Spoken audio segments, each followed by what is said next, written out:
Ora viva, mais uma vez, aqui no Perspectivas, mais um programa, e temos o privilégio de continuar a contar com a presença de Rana Danart, que hoje vem aqui apresentar neste programa que se chama Aonde estão as armaduras dos nossos reis.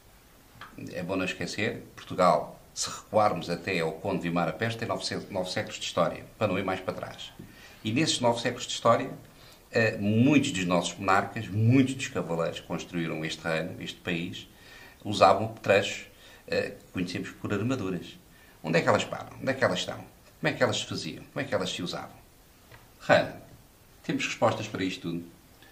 Estamos muito longe de ter respostas para isto tudo. Nós estamos numa fase inicial de, passo a passo, redescobrirmos alguns elementos de algumas das armaduras dos nossos monarcas. Antes de falar das armaduras dos nossos monarcas, eu gostava de falar sobre a forma da fabricação de uma armadura, até para explicar como é que é relativamente fácil distinguir uma armadura falsa de uma armadura autêntica. Perfeito. As armaduras autênticas, exclusivamente, todas elas foram feitas para funcionar. Portanto, se uma armadura mostra sinais que não tem capacidade absolutamente nenhuma de funcionar, nitidamente está fantasia. Algo está errado. Na época romântica, nos meados do século XIX, as pessoas começaram a fabricar muitas coisas no estilo gótico, no estilo neo-renascentista, e muitos lares foram decorados com armaduras, não para utilizar armaduras só para decorar. Hoje, para questões de turismo, também há certas cidades do nosso país vizinho que se especializaram em fabricar armaduras só puramente decorativas e, infelizmente, às vezes, só por estarem enferrujadas, pessoas já as aceitam como sendo originais. Eu vou explicar como é que uma armadura é feita. Vamos começar do princípio do princípio. A pessoa vai buscar o ferro. Onde é que vai buscar o ferro? O ferro vai buscar em minas de ferro. E depois de ter uma quantidade de pedaços de minério, esses são metidos dentro de um forno, e o forno é aquecido, e deste forno depois jarra o ferro em líquido para dentro de moldes em areia, normalmente saem barras, não é? Ou então o próprio deixava-se arrefecer o minério aquecido dentro desta forma. Aqui temos um pedaço de minério de ferro, como era conseguido num dos nossos fornos durante a Idade Média. Este pedaço tanto pode ser do século V a.C., como pode ser do século XV. Nós não conseguimos... Não há forma de datar. Não há forma de datar, porque manteve-se o mesmo processo. Mas se nós recebemos isso, como é que nós transformamos isto em isso? Para aí, utilizávamos a força da água. Muitos moinhos de água, muitas eram transformados, azenhas, eram transformadas de azenhas para moer a farinha, eram transformados em azenhas de pilão. E então havia uns aparelhos que faziam uma roda levantar um martelo gigante, com um martelo que chegava a pesar 500 kg, em alguns casos 1 tonelada ou mais, e deixavam esse martelo cair em frio em cima de uma bigorna gigante, onde esta parte do minério estava colocada. Era um martelo hidráulico. Exato. E este caía milhões de vezes. E quando ele caía milhões de vezes, isto começava a ficar mais fininho. Quando eles colocavam barras umas ao lado das outras, as barras redondas, grossas, começavam a achatar e começavam a sobrepor-se. E, por exemplo, de 6 barras colocadas paralelas em cima de uma bigorna, estando batido durante 3 meses em cima daquelas 6 barras, elas acabavam por formar uma chapa. Esta chapa depois já podia ser utilizada. O que é que acontece? Nós conseguimos reparar, no início nós não conseguimos ver isso, mas passados os séculos, a natureza tem uma forma microscópica de criar ferrugens numa zona onde uma barra se sobrepôs à outra. E nesta borda, então começa a surgir um bocadinho de ferrugem que começa a levantar a matéria-prima. Nós chamamos isso de descascar. Conseguir isto numa armadura falsa é escusado, não existe. Porque todas as armaduras falsas são feitas de chapa que uma pessoa compra, a chapa já feita. E as chapas feitas são feitas através de rolos, passam através de rolos, por isso têm todas elas a mesma espessura, em todas as zonas. A primeira parte para ver numa peça autêntica se ela tem potencial de ser autêntica ou não, é ver se ela mostra sinais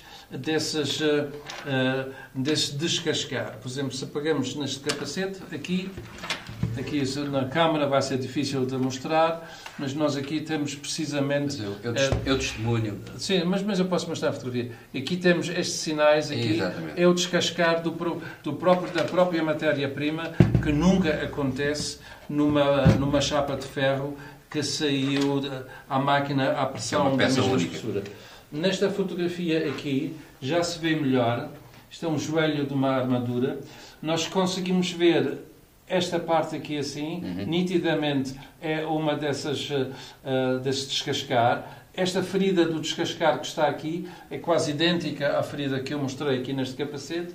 E aqui temos uma situação muito grande até, onde a ferrugem atacou e até levantou uma parte que acabou por lascar fora. Portanto, aqui temos a situação de ver exatamente que esta peça nasceu de uma matéria-prima que foi submetida a milhões de pancadas de pilão, não é? para depois nascer. Isto em armaduras falsas não é possível. Outra forma mais simples é pura e simplesmente pegar neste aparelhozinho e com este aparelhozinho nós podemos medir qualquer... Tem nome esse instrumento? Eu utilizo simplesmente o nome de medidor de espessuras. Quer dizer, ele deve ter um nome técnico. Na linguagem atual diríamos que é um peclice. Sim, bom, pode. Sim, os mecânicos utilizam para... Sim, exato. Só que este é mesmo para armaduras. Este é para armaduras. Este é mesmo para armaduras. E, por exemplo, uma armadura, por exemplo, há zonas da armadura onde há forte probabilidade de impactos. O impacto é mais violento. No centro do peitoral, por exemplo. Há zonas onde há muito pouca probabilidade do impacto. Aqui por baixo do braço, por exemplo. E como não convinha ter uma armadura muito pesada, faziam chapa muito fininha aqui, porque não havia necessidade para isso, e faziam-na muito grossa aqui. Mesmo num capacete, já podemos medir isso. Por exemplo, a parte de frente é mais natural que leve a golpe de espadas do que a parte traseira. Se nós medimos, por exemplo, se medimos a espessura, por exemplo, aqui eu tenho 1,2 milímetros de espessura. Mas se eu meço aqui em frente, eu tenho 2,2 milímetros de espessura. É quase o dobro da espessura. Se esta peça tivesse sido feita de uma folha de Flandres, vamos dizer, de uma folha, de uma chapa de ferro que se compra no latoeiro, a espessura seria toda igual. Portanto, se nós, com este pequeno aparelho, se nós começamos a... É logo o primeiro filtro. É logo, quer dizer, é que nem sempre conseguimos encontrar essas peças de descascar. Mas quando encontramos isto, é muito bom sinal. Quando nós notamos que a espessura é diferente, depois, claro, há uns segredos. Uma pessoa tem que saber quais são as zonas da armadura que necessitam de maior espessura, quais são as zonas da armadura que permitam menor espessura. Portanto, isto começa já pela matéria-prima. Já nem vou para a decoração, nem a nada disso. Isto é só para dar uma primeira ideia. Agora, em relação à sua pergunta, onde é que estão as armaduras dos nossos reis? Muitos dos nossos reis estiveram em batalha, muitos tiveram 1, 2, 3, 4 ou mais armaduras e não sobrou nada. Dom Afonso Henriques não há nada, Dom Sancho I não há nada, Dom Afonso II não há nada, Dom Sancho II não há nada, Dom Afonso III não há nada, e por aí fora, e por aí fora, e por aí fora. E depois temos o problema, existem peças em museus classificadas como sendo, que depois um exame cuidado não aguentam. Por exemplo, mas eu primeiro talvez devia explicar o que é que lhes aconteceu. Nós temos um problema grave na língua portuguesa. E este problema é o sentido da palavra velho. Noutros países, essa palavra velho também existe, mas há atitudes diferentes em relação à palavra velho. Se nós vamos para a língua inglesa, a palavra velho significa, em inglês é old. Old significa ao mesmo tempo velho, como significa idoso, merecedor de respeitos e de carinho. E connosco não. A palavra velho significa obsoleto, significa não presta, significa deita-se fora. E, infelizmente, nós deitamos fora grande parte da nossa história. Há sempre a desculpa, foram os franceses. Não há dúvida, as invasões francesas destruíram muita coisa, levaram muita coisa. A invasão inglesa levou mais ainda. Mas, porque uns entraram e saíram, outros entraram e ficaram, e tiveram cá muito tempo para comprar até grande parte do que havia. Por isso, muita peça boa medieval portuguesa está nos museus londrinos. Também muita gente diz que foi o terremoto. 1755 destruiu, é verdade, 1755 destruiu o paço, destruiu o arsenal, destruiu imenso do nosso material bélico. Mas o que realmente destruiu também os espanhóis durante os 60 anos do período filipino também sistematicamente esvaziaram os nossos arsenais. Só nos tem acontecido desgraças. Não, desgraças, quer dizer, é quase um milagre quando ainda sobrou alguma peça. Coisa, não é? É quase um milagre. Mas aos poucos vamos descobrindo as peças. Mas, por exemplo, o Sousa Viterbo, um dos melhores historiadores do fim da monarquia, ele disse onde estão as cotas de malha com que nós conquistamos Ceuta, Arzila, para onde rolou o elmo de Dom João I depois da Batalha de Aljubarrota, não é? Onde estão as armas com as quais nós escrevemos história por todo o nosso planeta? Muito pouco sobrou. É uma realidade. Eu achei estranho nas cotas de malha que se encontram em Portugal, é raríssimo encontrar-se uma cota de malha inteira. Mas é frequente encontrar-se pedaços de cotas de malha. Eu tenho aqui um pedaço de cota de malha que eu encontrei. Um pedaço de cota de malha, isto é muito difícil de fazer, são argolas, as pontas são achatadas, são sobrepostas, são furadas e são cravadas uma a uma. É muito trabalho para fazer uma cota de malha. E por que razão elas aparecem com essas fatias? Porque no ano de 1834, logo a seguir a Evramonte, o governo liberal, com graves dificuldades financeiras, resolveu não só vender em asta pública os bens da Igreja e dos chamados inimigos confiscados, como também o que ainda existia, o que ainda restava no nosso velho arsenal. E então, como ninguém queria comprar as cotas de malha, foi dada ordem de cortar, há um alvará acerca disso, foi dada ordem de cortar as velhas cotas de malha em tiras de 4 polegadas por 6 polegadas para serem vendidas nas praças para as donas de casa limparem os seus tachos. E assim nasceu o esfregão português. Bom, eles já conheciam o esfregão, mas resolveram aplicá-lo dessa forma. Também houve muitos madeireiros que os compraram e coziam na parte de dentro das suas luvas, quando tinham que trabalhar com pinheiros, que picam muito nas mãos, ponham então pedaços de cota de malha na parte interior das luvas dos madeireiros. Eu já vi luvas de madeireiros feitas à máquina hoje, classificados como sendo manoplas de armaduras da Idade Média. É um erro, não são. feitas hoje, as argolas simplesmente se juntam. As que são da Idade Média são sobrepostas, furadas e cravadas. Vê-se logo a diferença sobre esse ponto de vista. Mas assim perdemos as cotas de malha. No tal leilão de 1834, grande parte das armaduras ainda existentes, já como ferro velho, no nosso arsenal, foi adquirido por um latoeiro. E o latoeiro depois batia as chapas e aproveitava. Eu estou sempre à procura no Alentejo, nos espelhos das fechaduras, se encontro espelhos de fechaduras com punções da Augsburgo ou Nuremberg, porque muitas dessas peças da armadura tinham os punções do século XV, do século XVI, e foram aproveitados para espelhos das portas das fechaduras. Aqui temos uma fotografia de um... E porquê o Alentejo? Porque ele vendeu grande parte para lá. Para lá. E isto não é no museu nosso, isto está no Museu de l'Armée em Paris. Isto é uma tampa de um tacho feito de um peitoral de uma armadura estupenda italiana. Até reparem, ainda restos embutidos de ouro tem. Mas a ausência de respeito foi tanta que recortaram, acachaparam, puseram uma asa em cima. Aqui é a mesma coisa. Isto é a parte da guarda de uma espada que foi transformada em concha. Isto está no Museu de l'Armée. Nós precisamos ir ao Museu de l'Armée. Também temos uma em Portugal. Já não tem ouro, mas é uma tampa feita de um peitoral. E aqui está a tampa.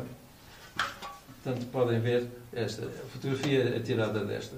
Isto foi um peitoral onde, isto é do reinado de Dom Sebastião, quer dizer, no século XVI, um capitão português, ou não, nós também tivemos forças italianas a combater por nós, o coração de um valente guerreiro bateu por detrás desta chapa. E no século XIX, estava a servir a tampa de um tacho, ouvia o barulho das batatas a saltar. Assim acabaram as nossas armaduras. É impressionante. E isto realmente é impressionante. É impressionante. E por isso é que eu trouxe essas peças para chamar a atenção.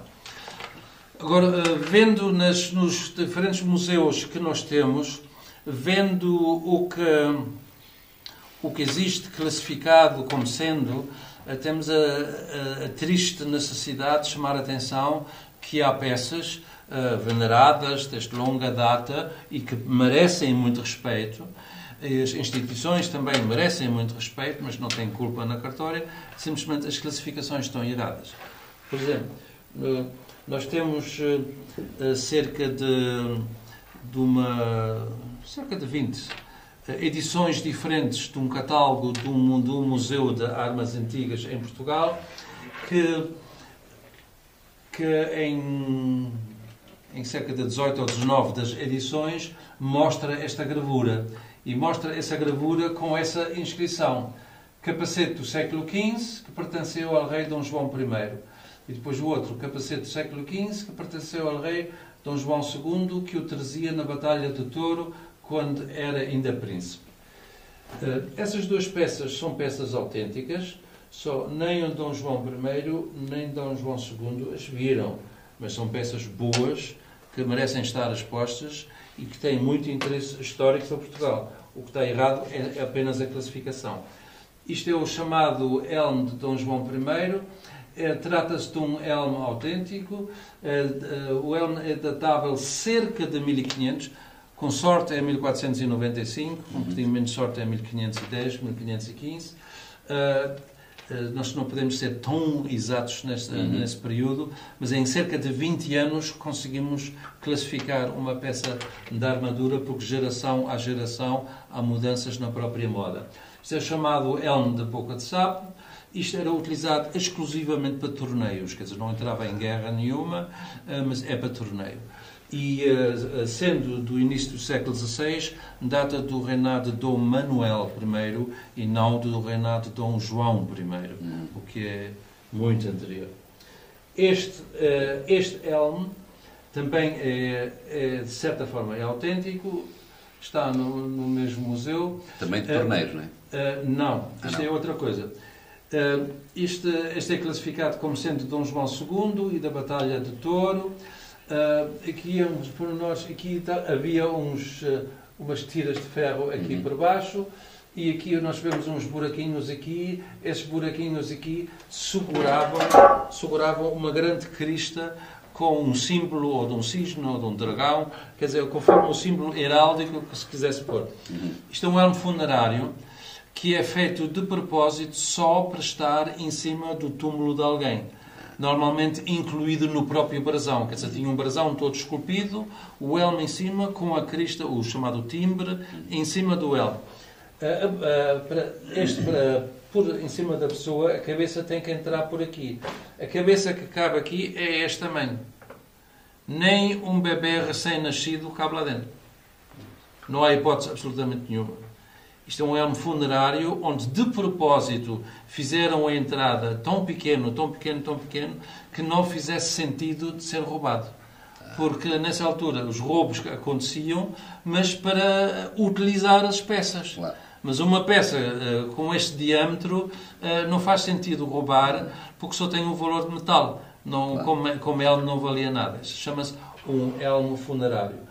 E também não é da época de Dom João II, mas é posterior. Isto é frequente de peças estarem há muitos anos em museus, mas com classificações erradas. Portanto, por azar, as duas primeiras peças de armaduras dos nossos reis com essas classificações, ambas não estão certas. A primeira armadura que nós podemos considerar como classificação certa é a armadura de Dom Manuel I. E essa, infelizmente, nem está em Portugal sequer. É esta. Esta é a armadura de Dom Manuel I. Ela está no Museu de l'Armée, em Paris, e ela foi-nos emprestada durante a 17ª Exposição do Conselho da Europa. Eu, na altura, fui nomeado diretor desse núcleo da exposição e eu requisitei ao governo francês a vinda da armadura para Portugal. E foi muito interessante e a armadura esteve cá e tem muito interesse por nós. Quando uma pessoa, porém, pega no próprio livro do Museu de l'Armée acerca das armaduras que lá estão, vê a mesma armadura em fotografia no livro. Bom, à primeira vista é a mesma armadura, portanto, devia ser a mesma fotografia. Porém, se nós olhamos com atenção, nós vemos aqui alguma coisa que não bate certo.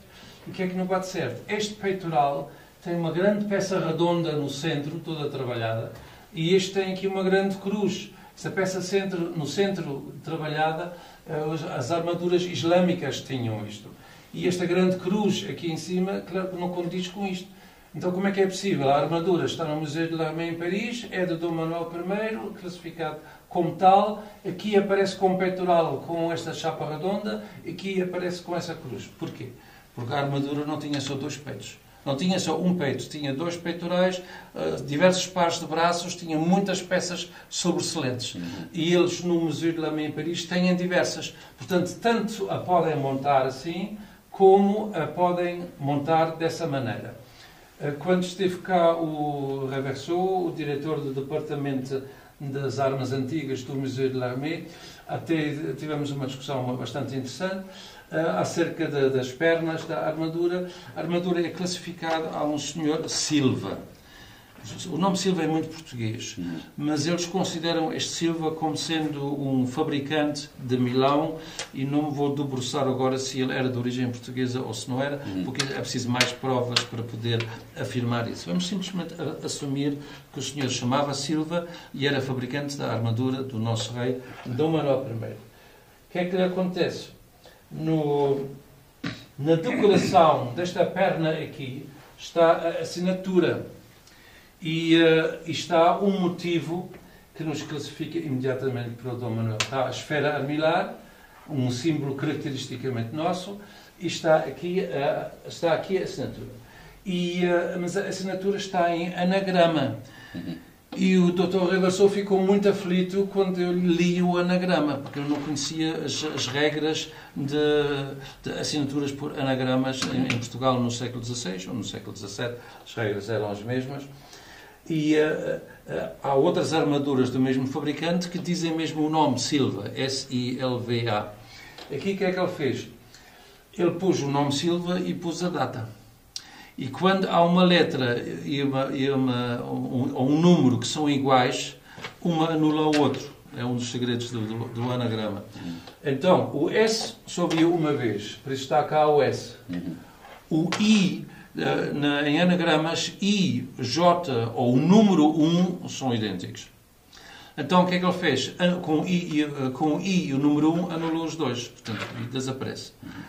Portanto, e o número é o 1 de 1530, digo já. Depois, o que é que ele faz? Em seguida, temos o Silva, temos o L. O L é o nosso número 50. A numeração romana é um bocado diferente da árabe, que é a nossa. Nós temos 50, temos 500, temos 5000.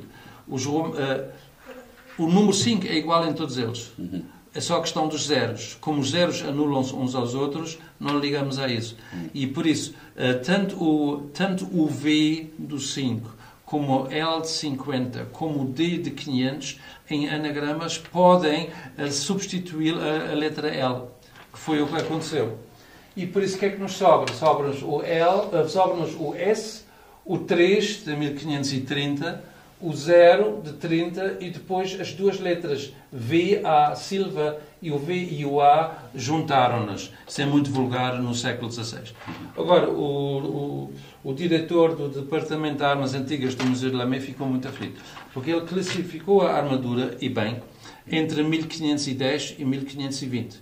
Como é que pode surgir uma data de 1530 em cima da armadura? Porque nós temos um hábito em Portugal, é de reutilizar. E o que é que aconteceu? O Dom João III não entrou em guerra nenhuma, mas convinha ter uma armadura. E que armadura é que estava no palácio? A armadura do pai. Então ia utilizar a armadura do pai. E então mandou tirar algumas peças da armadura do pai, com X elmos, X capacetes, X pectorais, X par de braços, e mandou-os para Milão para regravar. E a regravação tem então a assinatura do Silva e tem o ano de 1530. Mas tem, depois ele disse-me, mas tem a esfera armilar ao lado. E a esfera armilar é só Dom Manuel. Disse, não. Grande parte das nossas peças de artilharia do reinado de Dom Manuel têm, de facto, a esfera armilar. Mas também as de Dom João III também a têm. Alguns exemplares de Dom Sebastião também ainda mantiveram a esfera armilar. Portanto, a presença da esfera armilar não é garantia de ser de Dom Manuel I. O que garante ser de Dom Manuel I é os feitios de todos os elementos da armadura. Desta armadura que está no Museu de l'Armée em Paris, apareceu em Portugal uma perna, que é esta aqui. Vou mostrar agora. Apareceu esta perna. Esta não foi regravada, ainda tem a gravação original. E apareceu este joelho, que é o outro joelho da mesma. Quer dizer, um é da esquerda, outro é a direita. Quer dizer, Dom Manuel I, em Portugal, só temos esta parte da perna e o joelho da outra parte. Mais nada. Em Paris, eles têm muito mais elementos da mesma armadura. O que é interessante nesta armadura é a quantidade de instrumentos de música que estão neles, que estão gravados. Se conseguir ver, está tudo cheio de instrumentos de música. E é interessante um relato que a Sua Majestade, ao fim do dia, Dom Manuel I era muito romântico. Ao fim do dia, gostava de ir numa pequena embarcação do Paço de Lisboa para os Jerónimos, para uma missa à qual ele assistia nos Jerónimos. Mas ia em armadura, sentado. E depois deixava diversas embarcações à sua volta, só com músicos, que então no Tejo faziam as músicas que ele queria ouvir, e a Sua Majestade, vestida em armadura, dentro da sua embarcação, com X outras embarcações pequenas à volta, a fazerem a música para acompanhar a Sua Majestade no seu passeio de... Consigo identificar aqui a guitarra portuguesa. A viola portuguesa. Engraçado.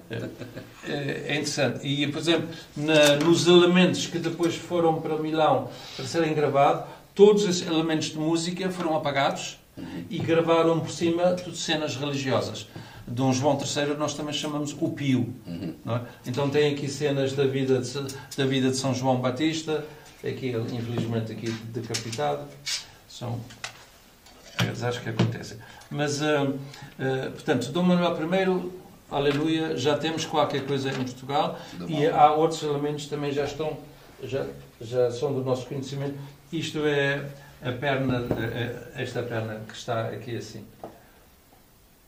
O primeiro rei, mais de Dom João III, nós não sabemos absolutamente mais nada. A primeira, depois de Dom João III, quer dizer, os filhos dele morreram todos, antes do nascimento de Dom Sebastião, e a primeira armadura da qual nós temos conhecimento de Dom Sebastião é esta. E esta apareceu num quadro no Palácio de Schönbrunn, em Viena da Áustria, com a simples classificação que se trata de um príncipe de Habsburgo. Verdade é, tanto o pai como a mãe de Dom Sebastião, tanto eram avis como eram Habsburgo. Portanto, ele, fora de ser um príncipe de Portugal, também era um príncipe de Habsburgo. Portanto, a classificação não estava errada. A data do quadro é conhecido e o Dom Sebastião, nessa altura, tinha entre 8 a 9 anos. É uma criança muito pequena, representado com uma armadura de uma grandíssima qualidade. A armadura foi feita, é de uma oficina de Augsburgo, já conseguimos classificar, é de uma oficina de Augsburgo, foi mandada fazer pelo Imperador Fernando, irmão do Imperador Carlos V. Carlos V depois dividiu o seu império, deu ao seu filho Filipe II, deu toda a parte castelhana e deu ao seu irmão Fernando toda a parte alemã. Eles ficaram divididos. E então o Fernando resolveu mandar fazer uma festa muito importante para a coroação do seu filho como rei da Boémia e da Hungria, que 2 ou 3 anos mais tarde depois passou a ser imperador, é o imperador Maximiliano II.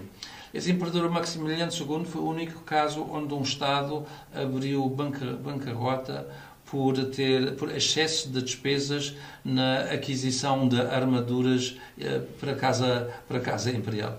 Ele mandou fazer tantas e tão lindas, que o Estado não conseguia pagar mais.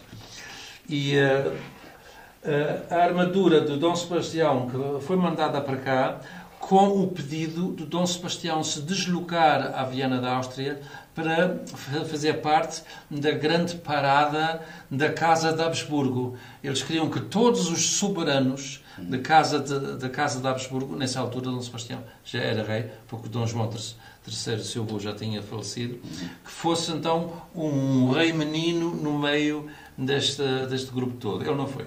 Mas a armadura, ninguém sabe onde é que ela para. A armadura perdeu-se. A armadura existiu. O que ainda existe é a armadura irmã desta, que foi mandada fazer para o Maximiliano II da Áustria. E ela está em estado impecável. Olhem para isto. Foi uma armadura igual a esta que o nosso rei Dom Sebastião tinha. É simplesmente um espetáculo. Com este azul, é um azulado conseguido através do fogo, através das chamas, e com esta montagem toda a ouro em cima, que é uma autêntica loucura. Se nós vemos, até estes discos e tudo, é perfeitamente o mesmo fabricante que a fez e na mesma altura.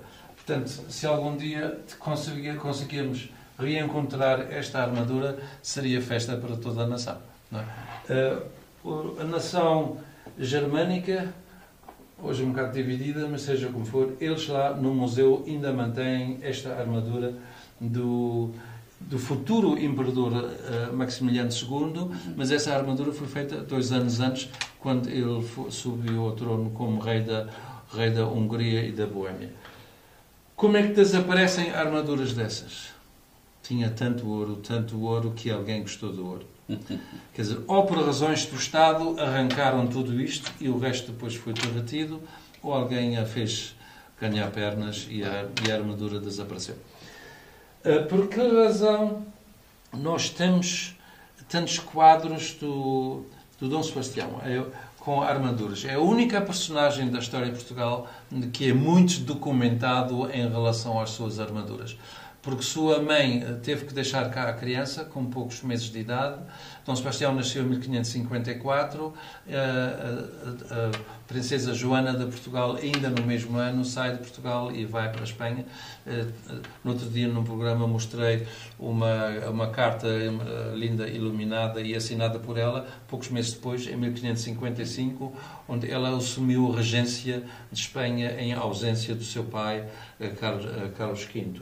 E então, como ela depois entrou num convento e nunca mais viu o seu filho, ela gostava muito de saber qual era o aspecto do seu filho.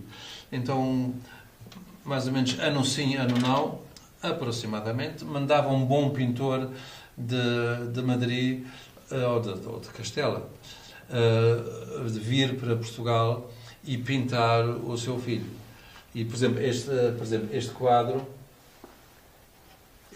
que está em Viena da Áustria foi mandado pintar pela princesa Joana de Portugal. Curiosamente, é muito frequente vê-lo com este cão ao lado. Foi ela que lhe ofereceu o cão. Mesmo neste quadro, aqui não vemos, mas ele tem o mesmo cão ao lado. Há um quadro do imperador Carlos V com o pai desses cães ao seu lado. São gestos pequeninos. Mas isto era... Quer dizer, a armadura do nosso Dom Sebastião era, claro, em tamanho menor, mas era idêntica a esta, que ainda pode ser vista no Kunsthistorisches Museum em Viena da Áustria. Nós temos, quer dizer, isto é Dom Sebastião aos 8, aos 9 anos.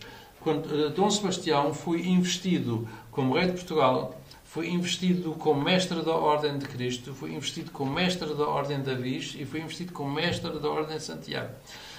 Ele nasce em 1555 e seu avô em 1554 nasce.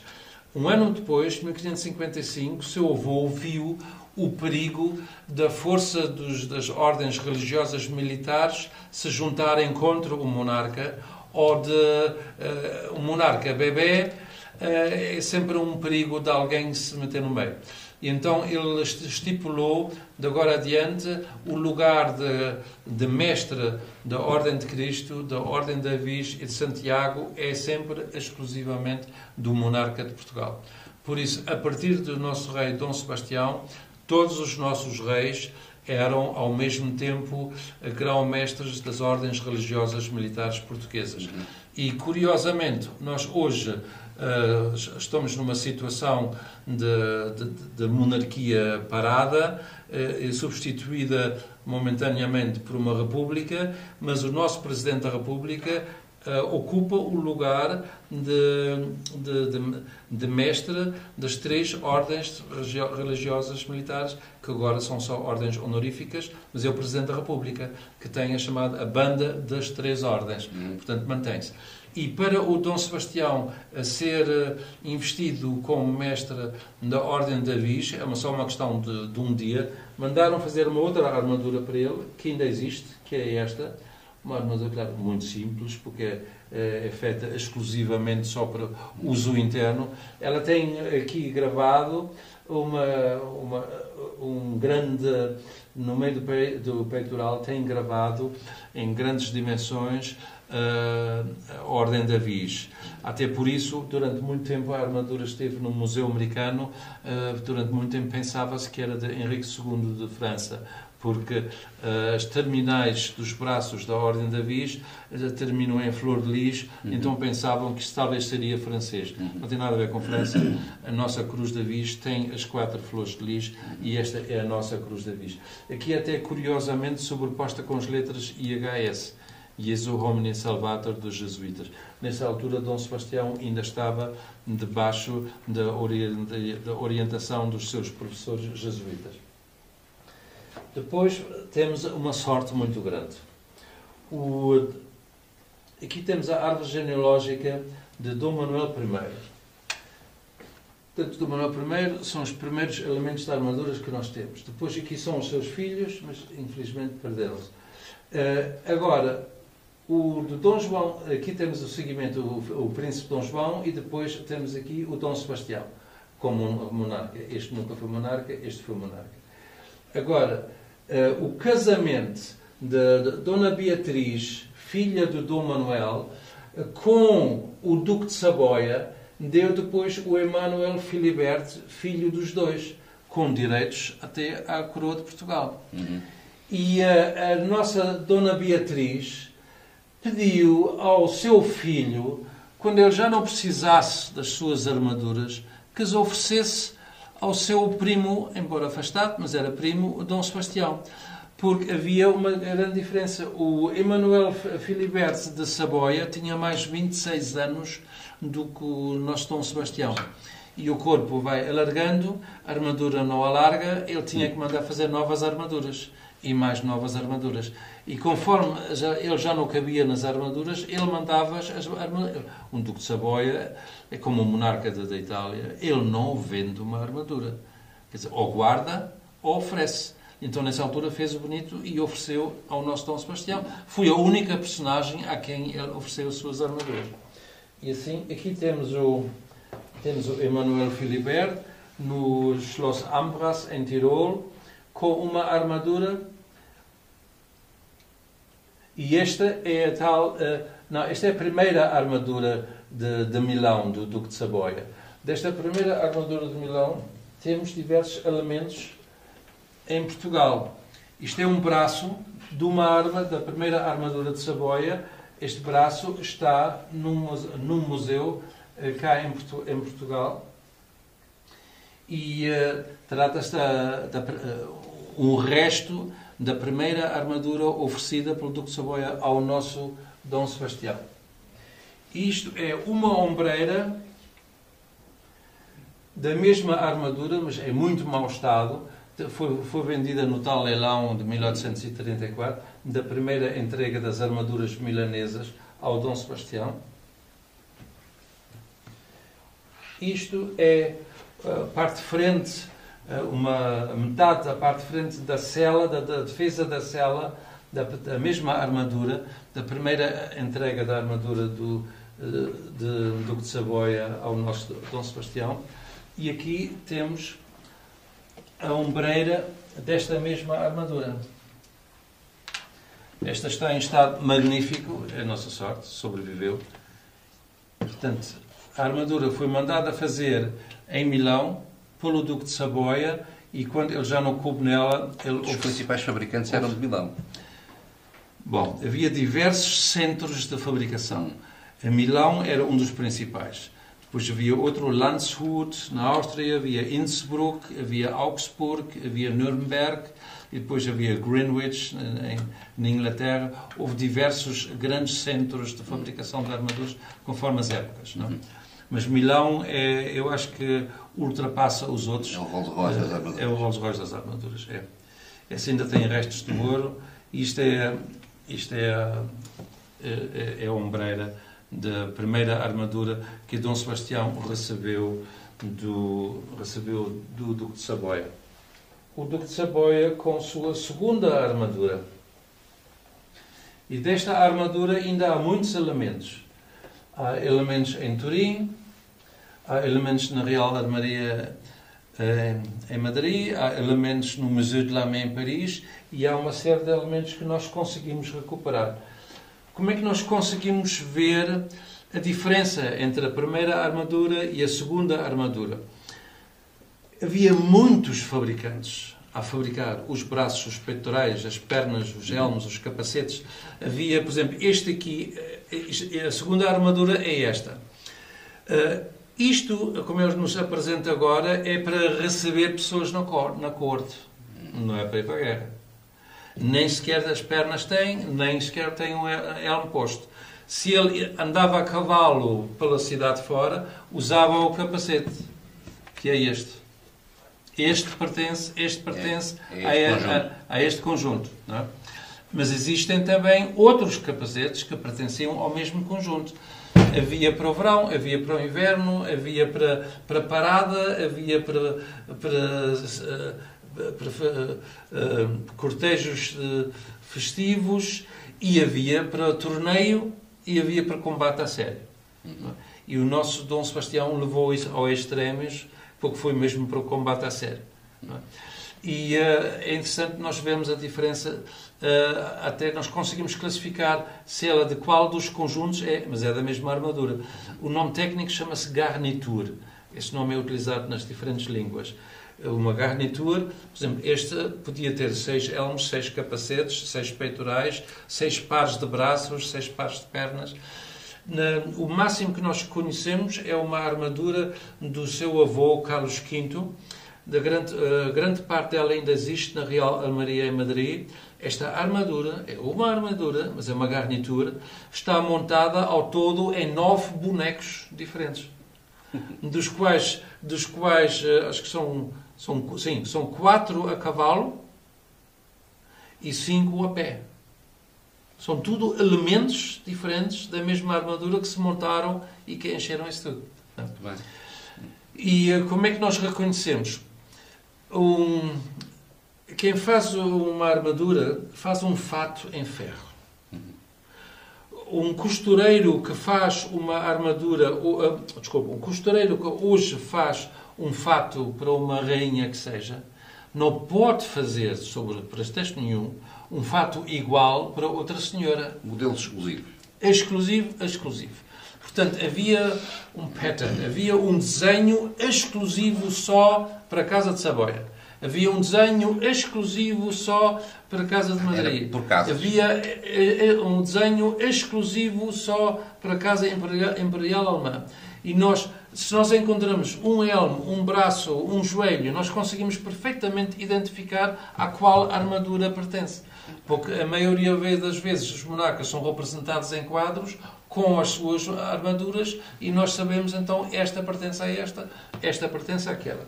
Isto aqui é a chave do reconhecimento da segunda armadura que o Duque de Saboia ofereceu ao nosso Dom Sebastião.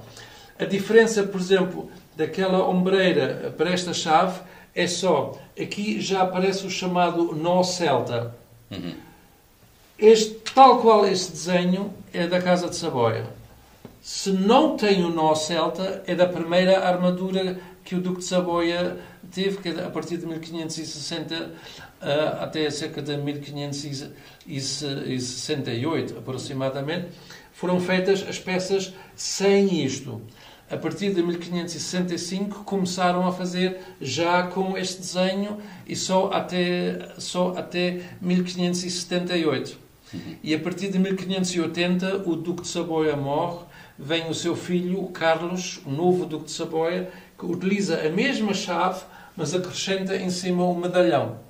Se nós temos tudo isso, mais um medalhão, é do Duque de Saboia Carlos, filho do Emanuel Filibert. Mas através dos desenhos... É como se fosse uma assinatura. É como se fosse uma assinatura. A garantia é esta. Muito bem. E a partir daí conseguimos identificar com rigor. Conseguimos identificar com rigor. A quem pertence o quê? Desta mesma armadura que está aqui, consegui descobrir este. É outro elmo. Este concretamente é uma borgonheta. Está a ver? Até aqui já chamado com o nó celta. Esta está no Museu de l'Armée em Paris. Mas pertencia à mesma armadura. Aqui até lembrei-me de fotografar a própria ficha do Museu de l'Armée e a ficha até diz Museu de l'Armée e aqui de Dom Sebastião de Portugal. Pronto, quer dizer, a peça pertenceu ao Dom Sebastião, rei de Portugal. E depois tem aqui uma indicação PO 722. Esta indicação PO é muito importante. O que é que aconteceu? Como é que as armaduras saíram de Portugal?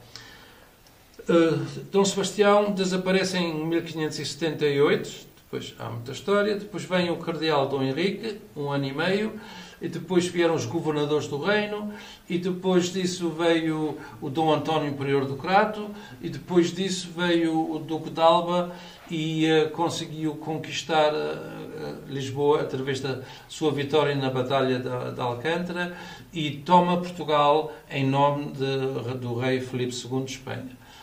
E ele encontrou uma das peças de armaduras no Paço e depois perguntou ao seu soberano o que é que ele decidia. E o soberano, se a decisão foi do soberano, se foi do Duque de Alba, não sei dizer.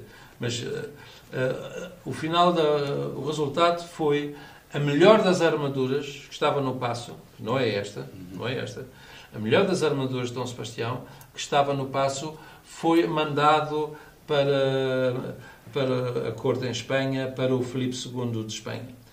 Todas as outras armaduras que lá estavam, ou elementos das armaduras, foram divididos pelos duques espanhóis. E por isso grande parte foi para a casa particular do Duque de Alba em Espanha. E a armaria do Duque de Alba. Outra parte foi para o Duque de Osuna, foram diversos duques que encheram as suas armarias com o que eles conquistaram em Lisboa. No século XIX, houve um francês que inventou o cigarro, enrolar tabaco numa folhinha de papel. E até inventou uma maquinazinha que rolava para fazer o tabaco, fazer o cigarro. Ele ganhou uma fortuna louca com essa invenção. Ainda hoje muita gente sofre em utilizar este erro crasso. E ele resolveu investir esse dinheiro que ele tinha conquistado, que tinha, enfim, recebido, em armas antigas. E de um dia para o outro resolveu querer ser o maior colecionador de armas do mundo. Devidamente munido com cartas de crédito, foi para a Espanha. A primeira coisa que ele faz, vai a Barcelona, estava lá o Museu Estrudes, no século XVII, um levantamento de fidalgos catalões que se queriam separar de Castela, foi esmagado e os principais foram garrotados. Mas as suas armaduras as famílias ainda tinham. E então as famílias venderam a um só, que é o Estrudes, e ele fez um museu grande de todas as armaduras dos grandes catalães que estava em Barcelona. E o senhor Pauillac, Jorge Pauillac, vê o museu como se fosse um simples visitante e depois quer falar com o dono do museu e depois pergunta combien. E o resultado desta conversa, depois de X jantares e X almoços, foi, de facto, passar uma nota de crédito e ele adquiriu a totalidade do museu. O Estado da Catalunha nem o governo espanhol interviram, saiu tudo. Depois disso ter corrido tão bem, ele foi para Madrid e foi visitar a armaria dos duques de Osuna. Venderam-lhe a armaria toda. Depois foi aos duques de Alba, comprou a armaria toda. Ao todo, ele comprou o Museu de Estrudes de Barcelona e comprou 3 das maiores armarias de los grandes da Espanha. Levou tudo para a França. Quando o homem depois fez o seu museu particular, houve uns problemas políticos entre ele e o governo francês, não se entenderam muito bem, e o governo, quando ele faleceu, e os seus herdeiros queriam negociar a entrega deste museu gigante ao Estado francês, um ministro, não sei por que razão, utilizou a palavra jamais. Não vão comprar a coleção do Pauillac. Claro, os herdeiros foram à procura do outro comprador e encontraram nos Estados Unidos da América William Randolph Hearst, o grande magnata dos jornais americanos. Agarrou a possibilidade, mandou os seus representantes à França e eles, com grande rapidez, compraram o mais que puderam das melhores peças da coleção Pauillac. E quando essas peças foram embarcadas e saíram de França mesmo, então o governo francês acordou e resolveu imediatamente embargar todo o resto que lá estava e então adquirir o resto aos herdeiros. Por isso a coleção Pauillac foi dividida e a nossa armadura de Dom Sebastião, que em grande parte estava na casa do Duque de Alba, em grande parte estava na casa do Duque de Alba, em parte seguiu para os Estados Unidos da América, através da coleção do William Randolph Hearst, e a outra parte ficou na mão do governo francês, que está em parte no Museu de l'Armée e noutra parte está no Museu de la Chasse. E então eu estive lá a examiná-las e encontrei esta borboleta, encontrei este escudo, que é da mesma armadura, e esta armadura tinha dois escudos. Tinha um mais simples, que é este. Cá está respectivo documento do Museu de l'Armée, attribué a Dom Sebastião de Portugal. Outra vez, PO, é da coleção Pauillac. Pauillac, número de inventário 626. O exemplar que nós já conseguimos trazer de volta para Portugal do escudo é o melhor, que é este. Que é de grande qualidade. Fantástico. Digamos que Dom Sebastião está a regressar aos poucos. Está a regressar aos poucos. O primeiro grupo grande de peças de Dom Sebastião que nós conseguimos adquirir e trazer de volta para Portugal foi em 1988.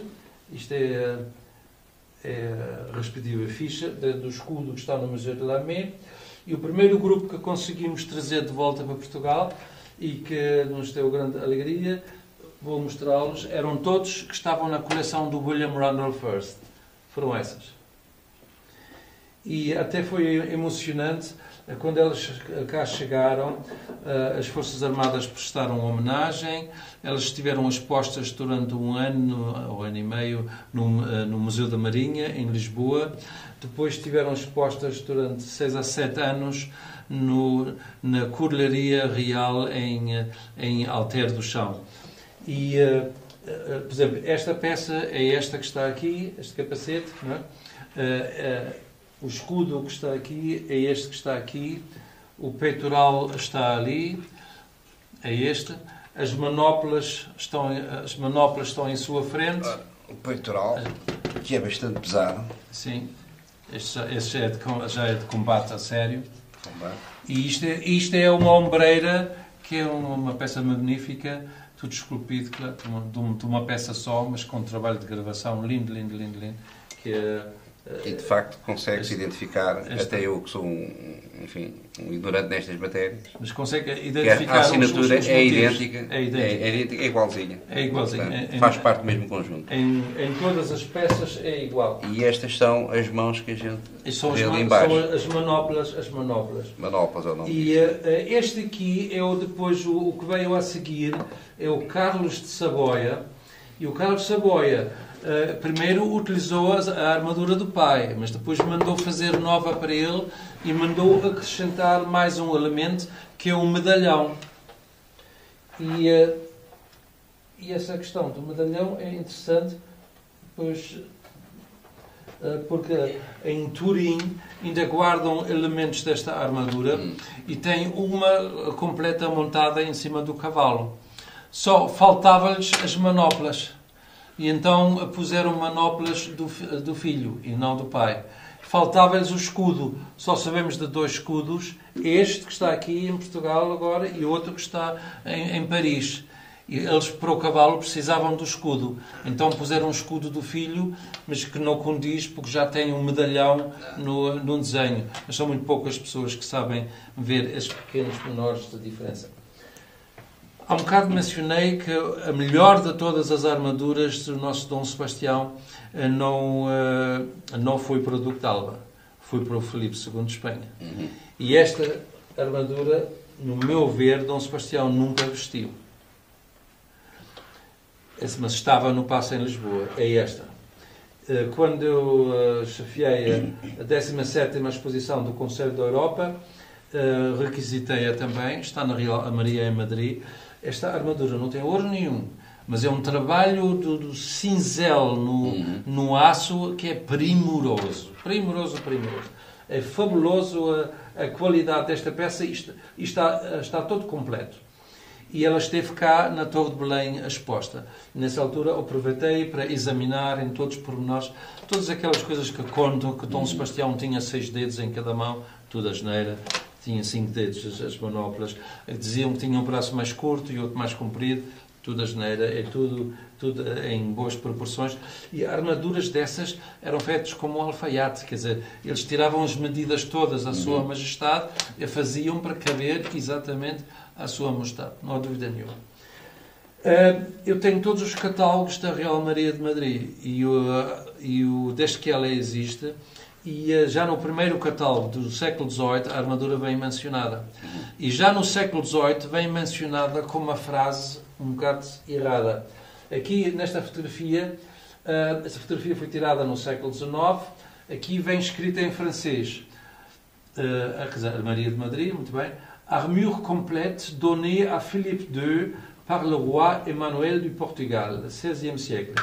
Quer dizer, armadura completa oferecida ao Filipe II de Espanha pelo rei Emanuel de Portugal. Claro, trata-se de Emanuel I e não de Emanuel II, não? Século XVI. Isto é tecnicamente impossível porque o Dom Manuel I já tinha falecido antes do Filipe II de Espanha ter nascido. Fora disso, a armadura é de 1570 e tal, e não há hipótese absolutamente nenhuma de ter alguma vez pertencido ao nosso Dom Manuel I. Depois até sabemos quem a fez. Foi o Anton Pfeffenhauser, um dos melhores cinzeladores do século XVI, que a fez na cidade de Augsburgo. A armadura tem uma história interessantíssima. O Dom Sebastião teve com muitas dificuldades financeiras e lançou um imposto gigante sobre toda a fidalguia em Portugal para lhe ajudar nas despesas da sua campanha para a África. Nós tínhamos cá muitos cristãos novos em Portugal que resolveram abdicar da fé hebraica e aceitar a fé cristã na sua versão católica. Simplesmente, o Dom João III, em 1536, tinha introduzido a Inquisição.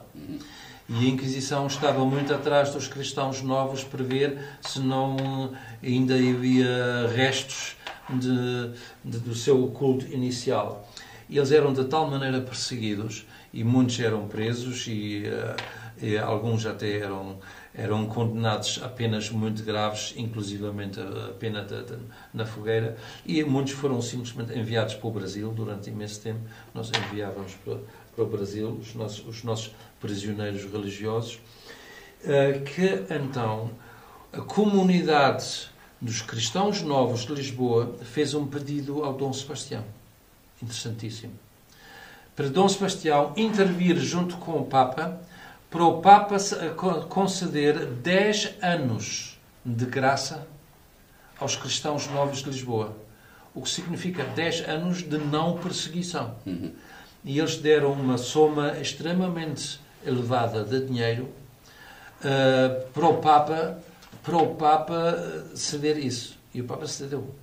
Claro. E durante 10 anos não houve perseguição aos... Se foi durante 10 anos, não sei, mas pelo menos durante 2 anos eu sei que foi. E então mandaram como agradecimento a comunidade este-sefardita de Lisboa mandou fazer ao melhor escultor da época a melhor armadura que se conhece da época, que é precisamente esta, para o nosso Dom Sebastião utilizar na esperada parada de Vitória quando ele regressasse da sua campanha em África. Dom Sebastião não regressou e a armadura passou para os Filipes de Espanha. Uma coisa é nos catálogos da Real Maria desde o século XVIII, durante todo o século XIX e a todo o século XX até a segunda metade, eles mencionarem que é uma oferta do rei, a armadura é de Dom Sebastião, mas uma oferta de Dom Manuel à Espanha. Agora, recentemente, eles fizeram uma exposição nos Estados Unidos da América, mostrando as principais armaduras régias espanholas, onde logo como primeira de todas vem a nossa armadura de Dom Sebastião. E já não é mencionado sequer que ela foi feita para Dom Sebastião. Claro. Lá é feita para o Filipe II de Espanha, o que historicamente não está certo, porque na época em que o Filipe II de Espanha podia utilizar a armadura, o Anton Pfeffenhauser ainda era aprendiz. Na altura em que o Filipe II já não usava armadura, o Anton Pfeffenhauser fez essa armadura e fez essa armadura para o nosso rei Dom Sebastião. Todos os botões que nós vemos aqui têm a esfera armilar, têm a cruz de Cristo e têm a bandeira das esquinas. Todos. Mas os motivos aqui representados temos o elefante, mas o elefante asiático, que tem orelhas muito mais pequenas do que o elefante africano. Espanha, nessa altura, já tinha algumas posições em África. Na Ásia, só tinham as Filipinas. E as Filipinas não têm elefantes. Completamente impossível esta armadura alguma vez ter sido feita para o Filipe II de Espanha. A armadura foi feita para o nosso Dom Sebastião. Vejam a qualidade do cinzel desta armadura. Isto é a melhor armadura de Dom Sebastião da qual eu tenho conhecimento e ela felizmente ainda existe só em mãos erradas. Isto são as costas da mesma armadura. Dom Sebastião merecia ter utilizado, mas infelizmente o destino não o permitiu. Depois de Dom Sebastião... O destino e alguns homens. Depois. Agora, há o seguinte, os Filipes. Filipe II foi Filipe I de Portugal. Filipe III foi II de Portugal. Filipe IV foi III de Portugal. Foram também reis de Portugal. Eu, neste programa, devia mencionar as armaduras deles. E há uma série delas. Mas eu excluí-os para a dimensão do programa e leva-nos um bocadinho fora de portas. Porque, embora assumindo perfeitamente durante estes 60 anos, eles foram reis de Portugal e deviam estar mencionados nesse programa, eu tomo a liberdade de os excluir porque, de certa forma, são... E faz muito bem. De certa forma... Os portugueses agradecem. Eu sinto-me um bocadinho afastado disso. E faz muito bem. Eu nunca os considerei reis de Portugal. Não, tecnicamente foram reis de Portugal. O primeiro, depois, que aparece com direito à armadura própria para Portugal é o nosso Dom João IV. O nosso Dom João IV diziam que era tão pobre, só tinha um par de calças e não dava muito longe da verdade. Os nossos arsenais estavam completamente vazios. Eu não conheço nenhuma armadura do Dom João IV que pode ter utilizado a armadura soldadesca normal, mas uma armadura de rigor com nível... Personalizada, não existe. Não existe, nem creio ter existido. Do seu filho Afonso VI, idem em aspas. O primeiro que depois surge com uma armadura que de facto existe, e ainda existe, embora infelizmente não cá, é o nosso Dom Pedro II. Mas vão já ver, descemos um grau muito abaixo do nível do que nós vemos. Esta armadura é do nosso Dom Pedro II, está no Metropolitan Museum of Art em Nova York. Nós vemos, isto já é do fim do século XVII e a armadura basicamente é um casaco em cabedal de diversas camadas sobrepostas que não fazia nada em relação a uma bala, mas um golpe de espada ou assim podia de facto defender. De resto temos a mão que segura a rédea, está defendida. A outra mão não falta, a outra mão segurava a espada, estava em combate, não lhe dava jeito nenhum ter uma peça tão pesada como esta. O capacete tem umas barras em frente, caso que levasse um golpe pela frente. Agora, o peitoral é muito interessante, são dois peitorais sobrepostos.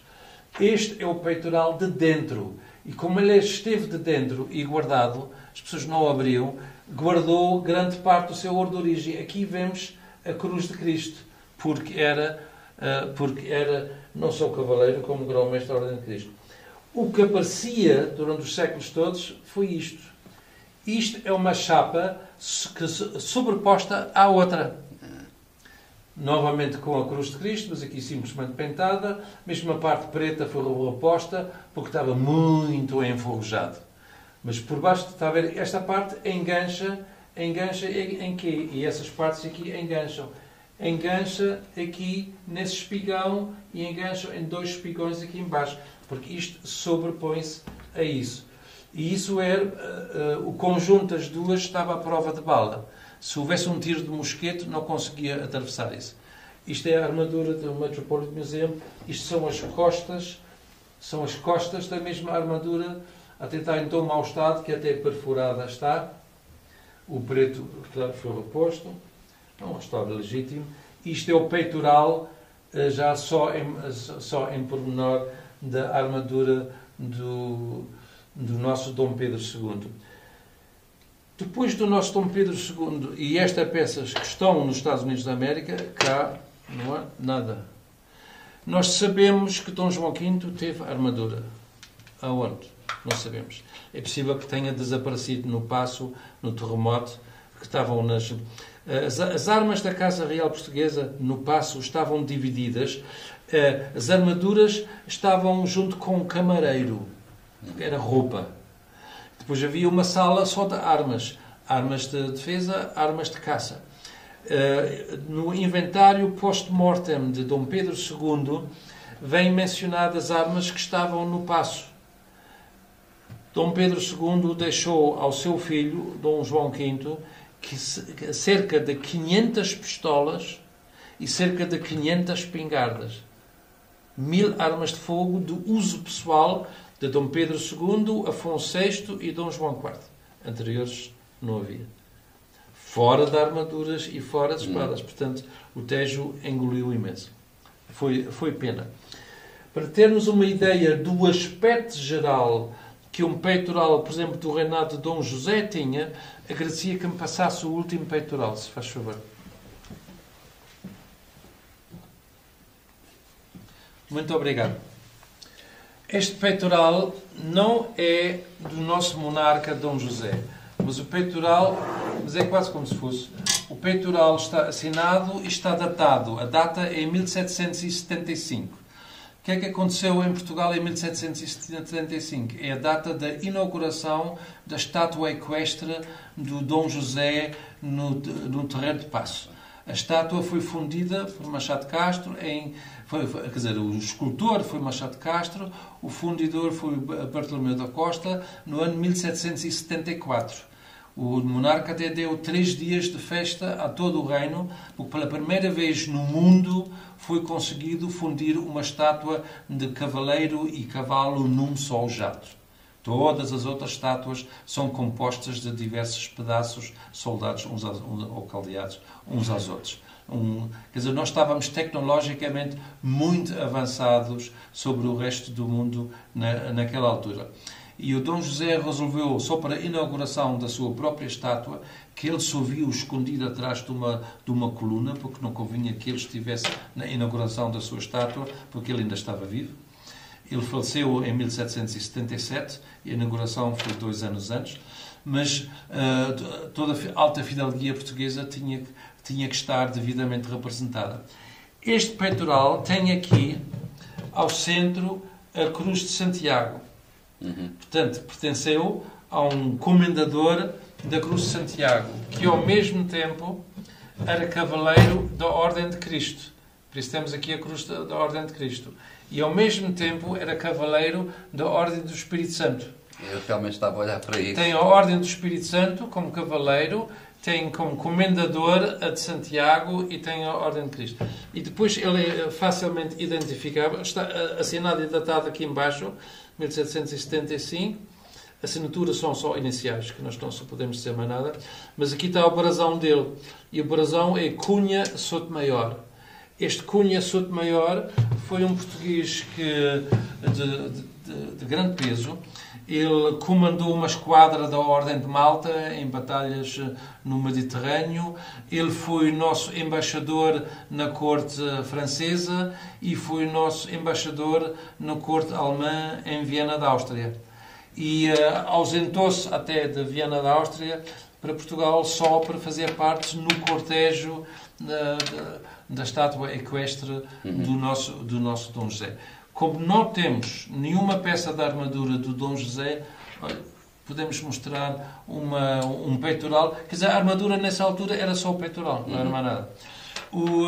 Temos aqui um peitoral de um seu embaixador que anda relativamente perto. E dos monarcas a seguir, nós não sabemos, não pensamos deles terem tido armaduras. e com isso considero encerrado a simples pergunta: onde estão as armaduras dos nossos reis? Mas este pequeno estudo é o resultado de uma pesquisa de cerca de 50 anos, magra, de certa forma, o resultado, mas com grande alegria de termos conseguido trazer de volta para Portugal algumas peças muito significativas para a nossa história, porque, como já reparou, cá já não havia quase nada. Rainer, eu estou convencido que Portugal e os portugueses agradecem.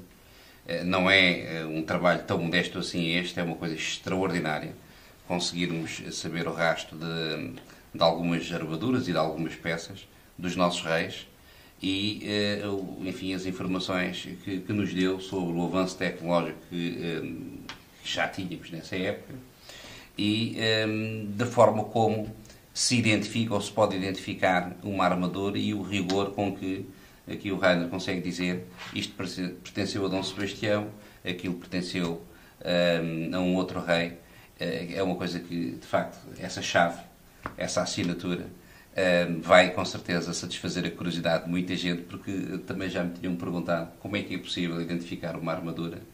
E pronto, e isto é uma coisa que tenho a certeza, é uma novidade e satisfará os nossos telespectadores. Espero que tenham gostado desta nossa introdução. Eu diria mais, não é só uma introdução, é de facto um trabalho extraordinário no domínio das armaduras e da vestimenta que eram utilizadas pelos nossos monarcas, pelos nossos cavaleiros, por aqueles que fizeram Portugal. E é um privilégio ter feito este programa com o Rainer. Agradeço-lhe mais uma vez e a vós que nos vêem, carpe diem, em relação a este programa e a outros que seguirão. Muito obrigado.